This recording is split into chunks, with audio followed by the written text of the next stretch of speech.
Ya, shalom, salam sehat para sahabat Narwaktu dimanapun saat ini berada.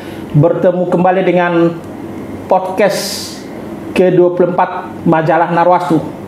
Kami berharap Bapak Ibu dan para sahabat dimanapun saat ini berada selalu sehat dan dilindungi Tuhan di masa pandemi COVID-19 ini. Untuk podcast kali ini, kami berkunjung ke sebuah gereja di kawasan Jakarta Selatan, HKBP Kebayoran Baru.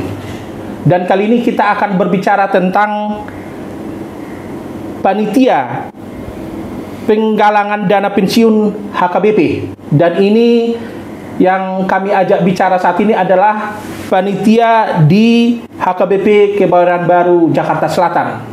Saat ini saya didampingi oleh 3 orang yang luar biasa, yang sangat peduli pada jemaat, pada masyarakat di masa pandemi COVID-19 ini.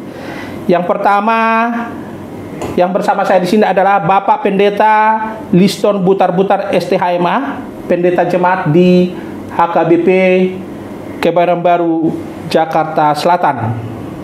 Yang berikutnya Ibu Anita Lubis Boru Manurung. Yang ketiga Sintua Dr. Andus Hardi Tobing. Ini salah satu penasihat majalah Narwaktu juga. Kebetulan beliau ketua seksi dana dan penasihat di panitia ini. Baik, para sahabat Narwaktu, kita akan berbincang tentang hal ini. Kita ingin tahu apa sebenarnya latar belakang terbentuknya panitia penggalangan dana pensiun di masa pandemi COVID, di saat ekonomi kita mengalami penurunan yang sangat signifikan. Saya sapa pertama Bapak Pendeta Liston. Apa kabar, Mang? Sehat. Selamat siang. Selamat siang. Munte. Ya. Ibu Anita Lubis, gimana kabar, Inang? Selamat siang, Anang. Sehat. Ya, sehat ya. Ya, Bang Hardi Tobing sehat? Sehat. Ya, baik. Ini kita ingin tahu tentang panitia penggalangan dana pensiun HKBP. Kita lihat juga di media sosial, di akun Facebooknya Bapak Eporus HKBP, Pendeta Dr. Robinson Butar-Butar. Beliau sangat masif menggaungkan dana pensiun ini, termasuk bagaimana supaya jemaat juga bisa ikut berpartisipasi memikirkan ini. Barangkali Amang bisa jelaskan kenapa terbentuk panitia penggalangan dana pensiun HKBP ini. Ya. Terima kasih dari majalah Narwaktu. Setelah kepemimpinan HKBP sekarang periode 2020-2024, mereka begitu dilantik terus mendapatkan surat dari OJK di Departemen Keuangan bahwa soal iuran dana pensiun HKBP terhadap semua pelayan yang melayani di HKBP, baik itu pertohonan pendeta, guru jemaat, evangelis, Bible Pro, dan semua pegawai yang bekerja penuh di HKBP rupanya mengalami persoalan masalah dana yang harus ditanggulangi dengan segera. Kalau tidak, maka dana pensiun HKBP akan dibubarkan oleh Menteri Keuangan, dalam hal ini OJK. Jadi dengan demikian Eporus berani mengambil risiko dan dia langsung mendatangani HKBP akan menyanggupi, walaupun sebenarnya dia sendiri nggak tahu bagaimana dari mana ini, karena dia masih baru dilantik jadi pimpinan. Bagaimana cara penggalangan dananya ini. Tetapi demi masa depan para pelayan HKBP yang sudah bekerja di HKBP, kalau itu dibubarkan, nasib mereka bagaimana? Dan itu yang ada di pundak Eporus. Maka dia akan katakan, oke, HKBP akan membayar berapa kekurangannya itu. Dan sejak itu dia menggaungkan semua untuk penggalangan dana pensiun, baik itu kepada para pelayan penuh waktu, baik itu kepada jemaat, dengan berbagai kegiatan. Yang pertama dulu dibuat di Gedung Del itu untuk Eporus Time juga ada, penggalangan dana pensiun ada, setelah itu ada di distrik-distrik, ada di resort-resort, ada di huria-huria, dan termasuk di HKBP Kebayoran Baru yang memang selama ini artinya belum kita lakukan secara maksimal, walaupun sudah ada gerakan 1000, sudah ada membuat persembahan di pertanian itu, satu untuk huria, satu untuk dana pensiun, dan ada gerakan 1000, tetapi kita mencoba berbuat maksimal apa yang bisa kita lakukan untuk HKBP. Jadi HKBP Kebayoran Baru menjadi berkat bagi HKBP secara keseluruhan. Itu yang kita lakukan, walaupun dalam kondisi pandemi kita tahu bagaimana sulitnya keadaan keuangan, mungkin ada yang pemutusan hubungan kerja atau dan lain sebagainya, tetapi walaupun kita punya kebutuhan, tetapi ada juga kebutuhan yang lebih luas. Kita mau menunjukkan kepedulian kita dan partisipasi kita. Begitu ya. Ibu Anita Lubis, bagaimana ceritanya Ibu atau Inang dipercaya menjadi ketua panitia untuk pekerjaan yang sangat besar ini? Ini ekonomi kita begitu berpengaruh karena pandemi COVID. Bagaimana ceritanya Ibu dipercaya jadi ketua panitia? Ceritanya kalau soal itu mungkin kenapa akhirnya saya yang dipilih, pendeta resort yang lebih tahu. Karena ternyata beliau sudah meminang 8 orang dan menolak, dan saya adalah orang yang ke-9. Dan itu spontanitas sebenarnya ya, Amang ya. Yeah. Kami lagi makan siang bersama dengan para pendeta. Saya rasa juga Amang ini nggak merencanakan tadinya memilih saya, jadi mungkin spontanitas aja ya. Mungkin itu Roh Kudus juga, pekerjaan Tuhan juga. Ya langsung saya ditembak, ditodong. Inang lah jadi ini gitu, dan saya sempat nggak siap gitu, karena ini menurut saya pekerjaan yang nggak main-main dan punya tanggung jawab yang besar gitu loh.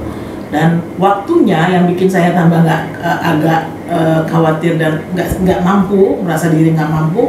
Waktunya itu hanya dikasih waktu 1 bulan dari Juni 2021. 22. Oh 2022 ya. Juni sampai ke Juli, puncak acaranya 27 Juli yang waktu punya Paulus datang gitu. Ya, saya berdoa juga, saya bergumul, saya berdoa, saya minta pertolongan Tuhan, dan hari ini saya diminta, besoknya kebetulan saya pergi ke luar negeri, terus saya balik, Amang pendeta langsung bilang, udah siap belum panitia?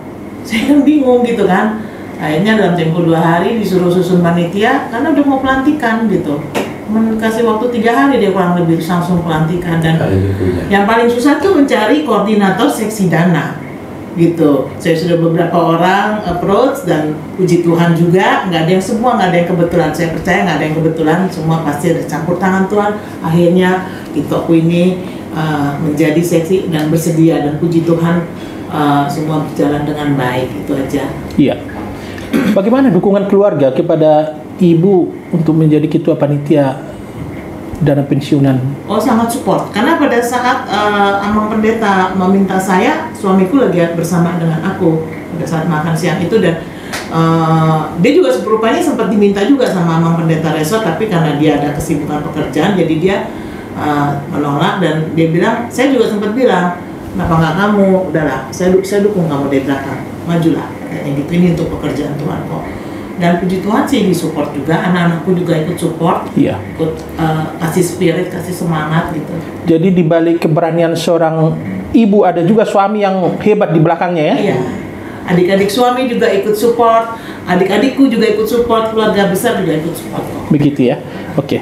Kemudian ke Bang Hardi yang juga sudah senior di gereja ini, bagaimana Abang dipercaya jadi seksi dana untuk panitia penggalangan dana pensiun ini? Ya sebenarnya saya tidak bersedia ya, karena saya kan udah pensiun ya dari Perhalado, dan saya sudah tidak aktif. Jadi sebenarnya udah berapa tahun ini saya tidak bergumul lagi di bagian-bagian dana itu. Jadi semula saya hanya mau jadi penasehat, saya bukan penasehat sih oke aja kan, penasehat kan gampang menasehati orang kan. Tapi kalau udah bagian dana itu yang ditakutkan kan, karena nggak ada yang mau gitu, nggak ada yang, semua katanya nggak mau. Ya udah, karena pendeta Liston sama Dito ini minta, ya udahlah ya oke lah gitu ya. Dan saya sebenarnya mula-mula nggak percaya diri juga mula-mula gitu.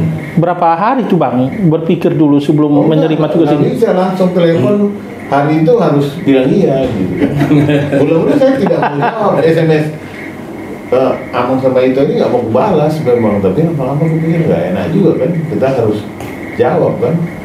Gitu ya.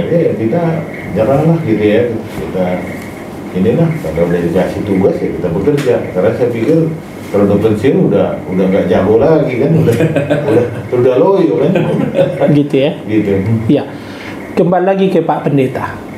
Tadi disampaikan bahwa Bapak Epurus HKBP Pendeta Dr. Robinson Butar-Butar hanya ada tekad atau secara teologis ada iman untuk melakukan ini ya.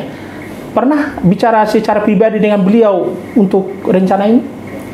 Saya tidak pernah bicara secara pribadi, tetapi saya lebih dulu kepada majelis kita di sini bagaimana kita masa nggak ikut partisipasi dengan dana pensiun. Padahal HKBP baru-baru ini selama ini kan kita ini yang diperhitungkan.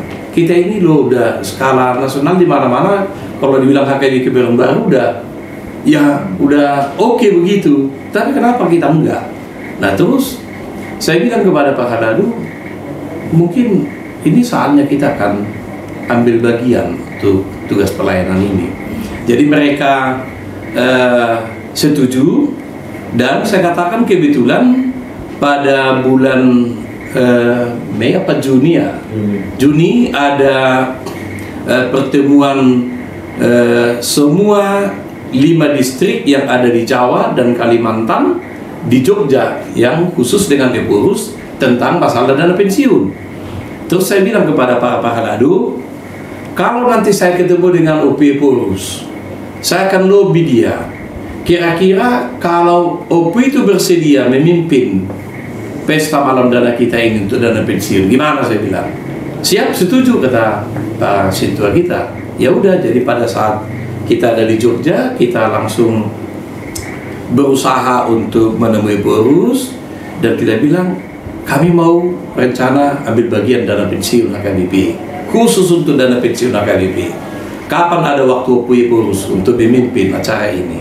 Terus dia bilang, dan memang saya minta kalau bisa hari Sabtu, saya lihat hari Minggunya akan memimpin ibadah di gereja kita. Tapi dia bilang, kalau hari Minggu sore nggak ada lagi waktu saya. Sampai saya panggil staf Epurus, tolong dulu deh, ambil dulu, lihat dulu mana catatan perjalanan Epurus. Saya bilang, dia tunjukkan semuanya, ini semua time schedule Epurus, semuanya. Yang ada, ya bisa lagi yang Sabtu dan Minggu.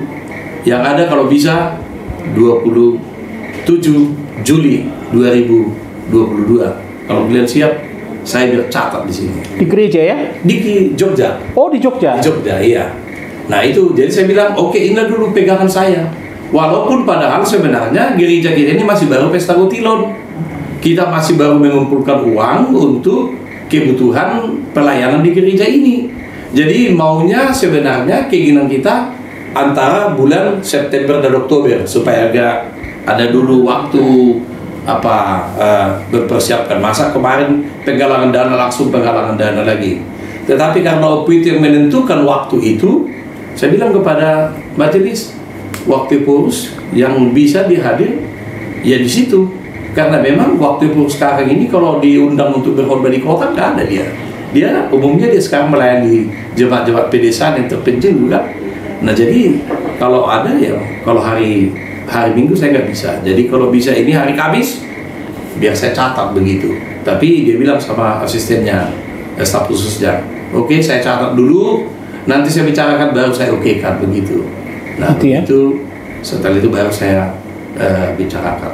Ya, tadi Pak Pendeta menyinggung soal melayani di pedesaan Bapak Epurus. Ya. Berarti beliau itu juga kalau istilah sekarang ini suka belusukan ya? Iya.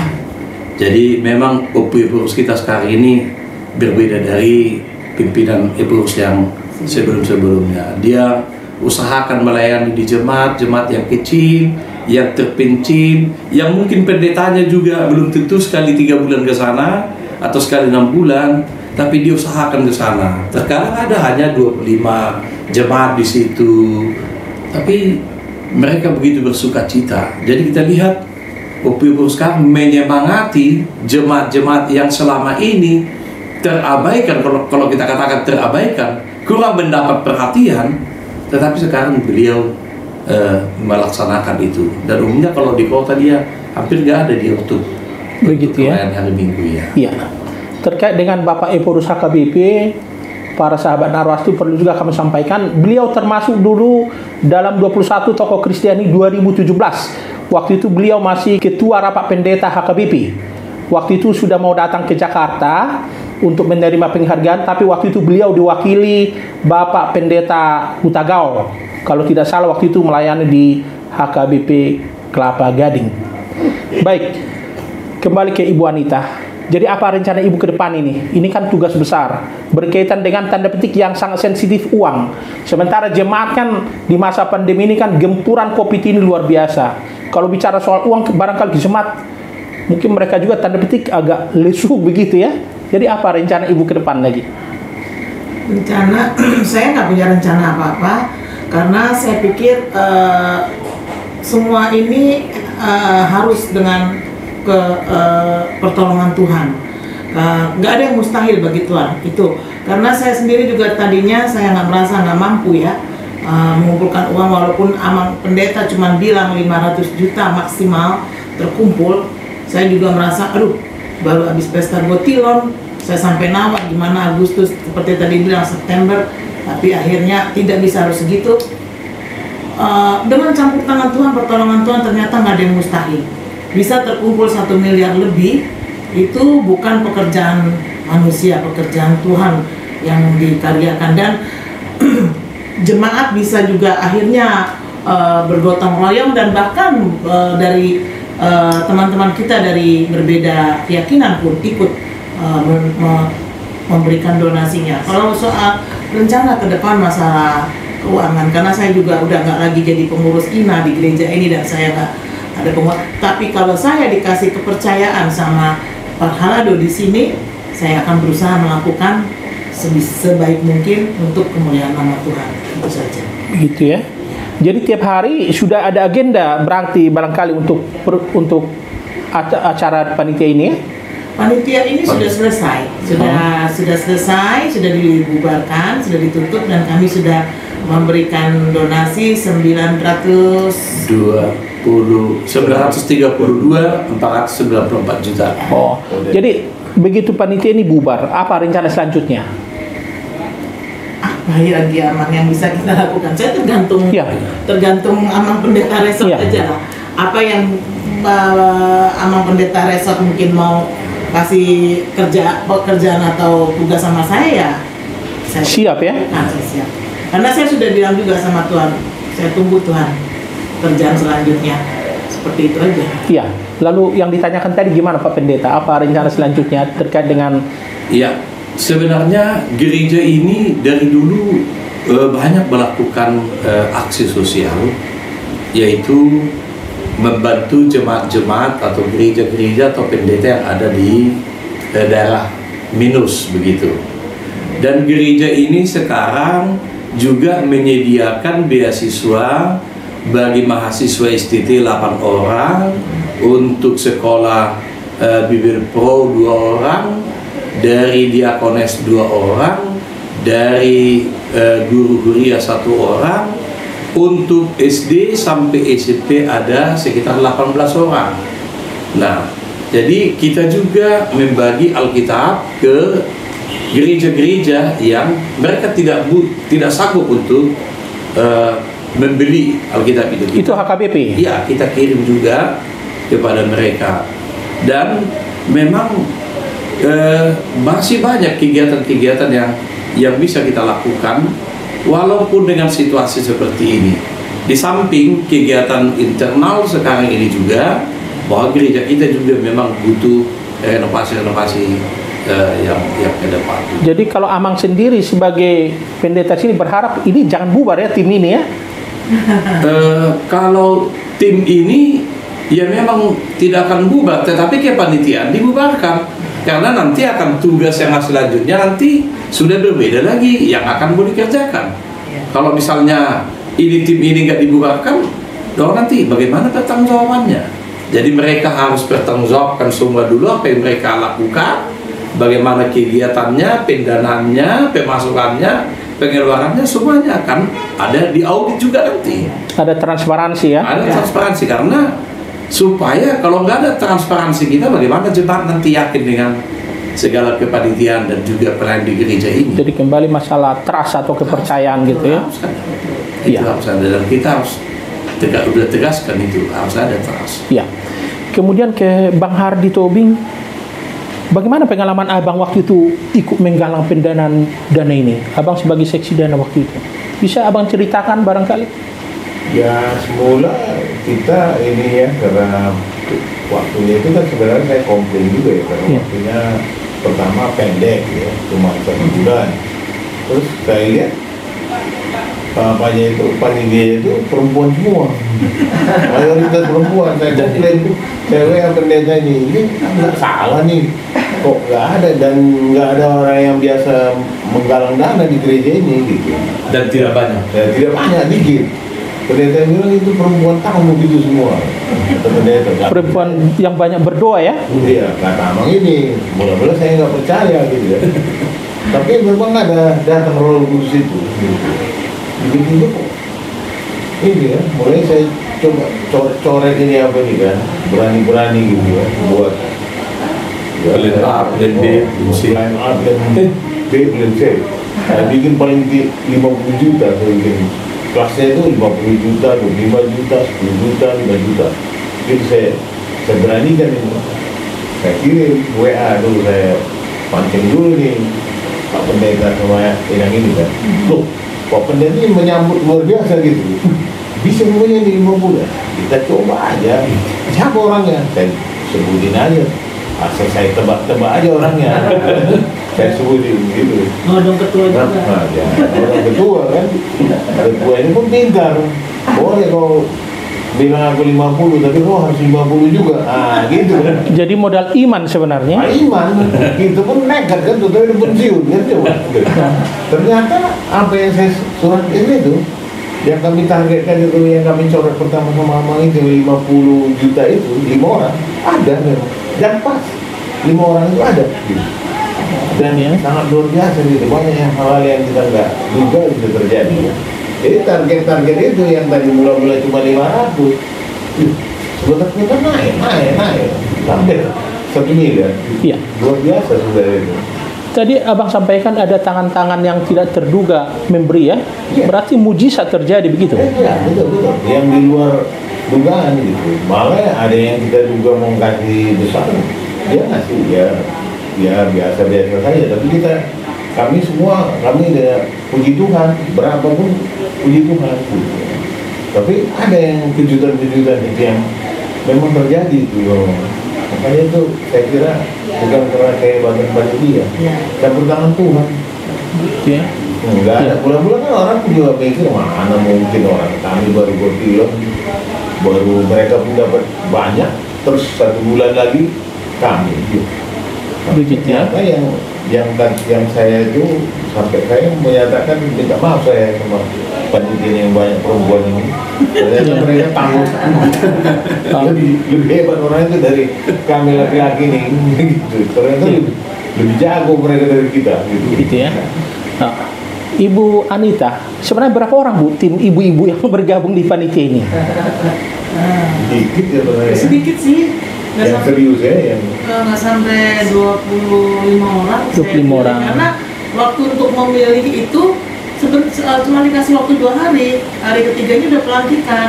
Jadi saya 2 hari itu sibuk telepon orang dan banyak yang menolak, banyak yang nggak mau gitu. Dan ya puji Tuhan sih yang saya minta ini dan bersedia, ya mereka komit, walaupun juga justru bapak-bapaknya ada yang nggak pernah hadir, tapi tetap dukung dalam memberi dana juga.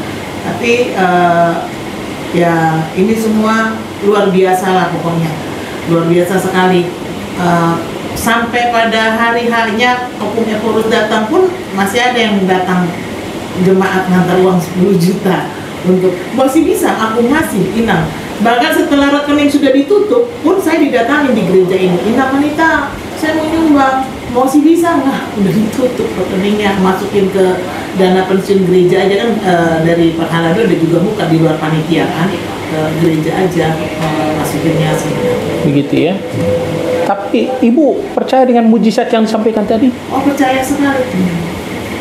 Dan mujizat itu Pak Mute, mungkin maafin ya, itu ketika kita kan pada saat itu langsung belum hitung berapa pengeluaran, kita langsung kasih 850 juta, udah itu gimana ini? Tiba-tiba besoknya datang berapa dolar itu ya? 2.000 dolar ya tiba-tiba. Ada orang itu lagi di luar negeri. Langsung 2.000 dolar. Jadi kalau begitu cara Tuhan itu sangat unik untuk membantu panitia ini ya. Iya, luar biasa. luar biasa pokoknya. Iya. Amazing banget ya. Begitu ya. Iya. Apa yang Ibu sampaikan kepada para sahabat Narwastu terkait dengan pekerjaan yang tanda petik agak sulit, tapi ternyata ada mujizat di balik itu? Saya mau sampaikan bahwa setiap pelayanan kalau kita berhati tulus untuk memberikan hati, pikiran, dan berkat yang Tuhan titipkan sama kita untuk pekerjaan Tuhan, untuk kemuliaan Tuhan, sertakan Tuhan di dalam pelayanan itu, pasti Tuhan akan bekerja. Nggak ada yang mustahil bagi Tuhan. Dan saya sekarang menunggu lagi pekerjaan lain yang Tuhan akan percayakan kepada saya melalui pendeta resort atau Pak Harado yang meminta saya akan siap lakukan karena saya ini cuma hamba. Dan kalaupun itu diberikan, itu adalah kesempatan yang Tuhan berikan selama kita masih diberi nafas. Iya. Sebelum ke Pak Pendeta Butar-Butar nanti, Bang Hardi ada yang mau disampaikan kepada para sahabat Narwastu? Ya, itu ya memang setiap pekerjaan itu memang kita harus kerjakan secara tulus dan kita harus percaya bahwa Tuhan selalu berada bersama kita walaupun di masa sulit atau di masa apapun. Kalau kita mengerjakannya dengan hati yang tulus dan dengan sukacita, dengan kerjasama tim, semuanya bisa akan tercapai. Ya. Yang terakhir Pak Pendeta, ada yang mau disampaikan kepada para pemirsa termasuk kepada jemaat HKBP Ya. di seluruh tanah air? Terima kasih. Ketika HKBP sudah memutuskan bahwa visi pelayanan HKBP adalah HKBP menjadi berkat, maka apapun yang bisa kita lakukan, bisa melalui pikiran, tenaga, kantong, atau apapun yang bisa kita lakukan, itu semuanya menjadi berkat ketika kita lakukan dengan sukacita dan dengan iman kita. Iya. Jadi biarlah kita melakukan apa yang terbaik sebagai anak-anak Tuhan, bertanda bahwa kita telah diberkati oleh Tuhan. Demikian. Ya. Baik, para sahabat Narwastu, demikianlah perbincangan kita dengan 3 tokoh yang luar biasa. Terima kasih Pak Pendeta Butar-Butar, Terima kasih. Ibu Anita Lubis, dan Bang Hardi Tobing. Beliau ini selalu saya panggil Abang karena beliau salah satu penasihat majalah Narwastu juga. Demikian juga para sahabat Narwastu dimanapun saat ini berada, tetap jaga kesehatan, patuhi protokol kesehatan. Akhirnya kami undur diri. Shalom, salam sehat, salam kasih Narwastu, dan Tuhan memberkati Indonesia.